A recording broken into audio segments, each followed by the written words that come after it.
The space race, USA versus USSR. From the late 1950s to the mid-1970s, the USA participated in a dramatic rivalry known as the space race during the Cold War. Exploring space was not the only goal. It was also about demonstrating that one was technologically and politically better. By launching Sputnik 1, the world's first artificial satellite, in 1957, the Soviet Union stunned the whole world and marked the beginning of the race.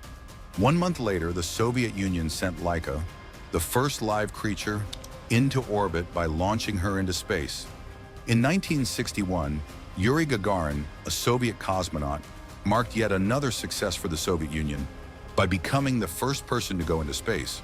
The United States of America responded by establishing the National Aeronautics and Space Administration in 1958. The first human spaceflight was accomplished in 1961 with the assistance of Alan Shepard. In a famous vow, President John F. Kennedy said that he would send a man to the moon before the decade came to a conclusion. The nation of the United States started to catch up with the Gemini and Apollo projects. The Apollo 11 spacecraft finally made history on July 20th, 1969. Neil Armstrong and Buzz Aldrin made history by being the first people to set foot on the moon. This momentous occasion provided the United States with a decisive advantage in the space race. While many view the moon landing as the definitive moment, the rivalry persisted through the construction of space stations, robotic missions, and the introduction of new technology.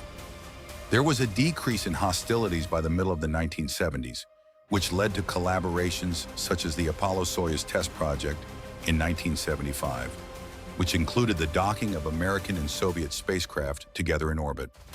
Not only did the space race progress science and engineering, but it also got people of all ages excited about the prospect of exploring space.